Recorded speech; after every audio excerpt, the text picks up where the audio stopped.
I'm going to tell you a story from the world we live in, from your reality, from the daily details that might be hurting you while you stay silent. There are many people around us who always try to appear as the kind ones, the sweet, agreeable person, the one who never upsets anyone, who says yes even when their heart says no. But here's the question. Is kindness always a virtue? Or does it sometimes become a chain that suffocates us, steals our peace, dignity, and time? Today, I'll take you on a journey through the pages of a very important book, Don't Be Too Nice by Duke Robinson. This book reveals the other side of excessive kindness and how it can destroy you while you think it's completing you. Enough talk. Put on your headphones and focus with me. Many people strive to be overly kind, to avoid hurting others or spoiling their image in front of them. They try hard to fit into the societal standards they grew up with, without the ability to say no or rebel against things that deserve refusal or condemnation. This is kindness as many people see it. Kindness equated with weakness, fragility, and the need to please and beg. But true kindness is not that. Sometimes, situations require firmness and strictness.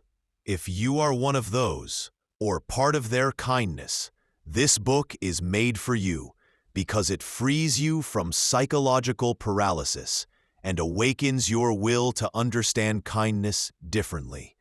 A kindness that does not let others exploit you, insult you, or force you to seek their approval at any cost.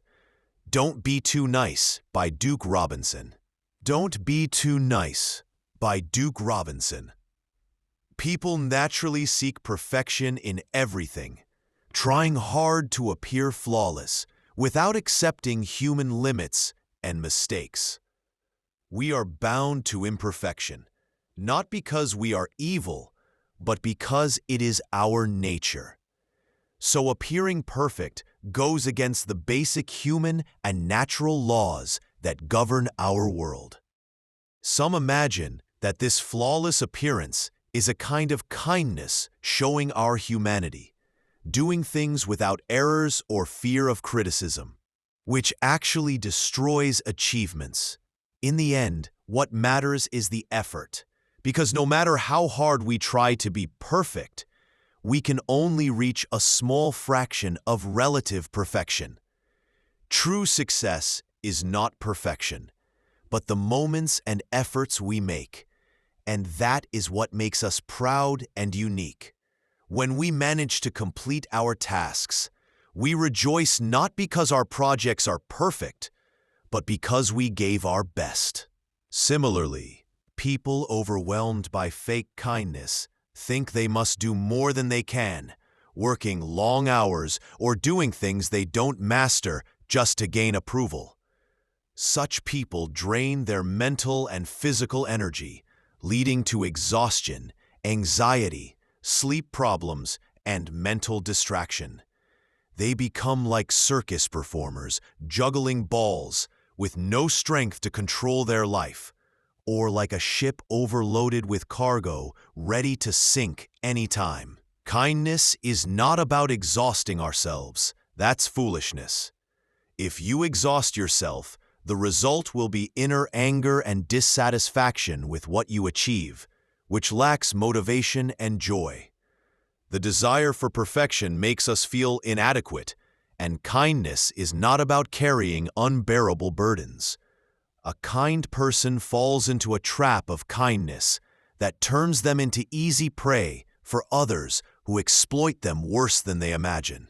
One ugly form of exploitation is turning the kind person into someone who cannot make decisions or say what they want, becoming a tool to please others and losing their humanity. They feel embarrassed to express what they want in many social situations, so we must practice some practical steps to avoid falling into the trap of saying what others want instead of what you want. Admit this behavior is wrong. Decide not to repeat it. Seek help from others. Some falsely believe that if they suppress their anger or never express it, others will accept them more. This is a big illusion because expressing anger is part of our humanity. Anger is the release of negative energy caused by unacceptable situations or behaviors. Suppressing anger harms both body and mind. The more anger is suppressed, the more nervous and uncontrollable we become. It causes psychological torture by disconnecting us from ourselves. Kind people are mistaken when they don't express anger because their perfectionism makes them care more about their image than their health. Ironically, expressing anger honestly earns you more respect than hiding it. It also builds stronger social relationships. Kind people suffer continuously from exploitation, bullying, and attacks because they cannot respond effectively. Sometimes this pressure causes them to react strongly due to emotional overload or feelings of humiliation. Humans are also instinctive. They may react impulsively if attacked. Therefore, the author advises people in these situations to respond firmly but wisely. The most important advice is to control the moment of anger. Take enough time to calm down and regain balance. He also suggests understanding some situations without taking everything personally or thinking others intend to hurt you. This calmness may encourage others to listen and understand your anger reasons, possibly preventing future conflicts. Another problem for kind people is trying hard to keep their good image, even at great personal cost. Two main challenges for these people. 1. Being honest and confronting people with what they want. 2. Maintaining calmness and politeness without losing sincerity. This mindset is due to an illusion that kindness means pleasing everyone, even if it costs the self. If you think carefully, honesty is the foundation of social relationships. Truth, no matter how harsh, is better than falsehood or hypocritical relationships.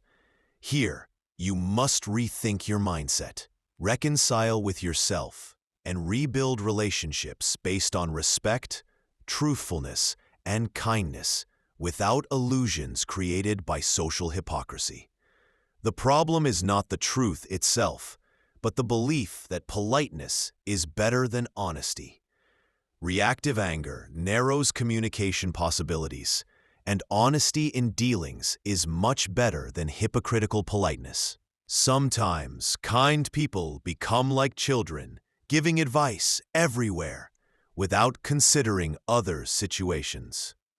This behavior annoys people around them because advice should respect people's circumstances and timing. Kind people often act from naive and simple motives, which creates alienation and difficulties in social integration. To avoid conflicts, it's essential to consider the context of advice, avoid direct or harsh methods, use gentle, reasoned approaches, respect time and place. Kindness can become a chronic addiction caused by upbringing. To help people addicted to this behavior, we must be careful.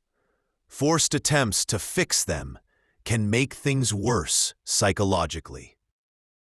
It's better to talk with them after they build self-confidence and never embarrass them publicly until they are ready to change.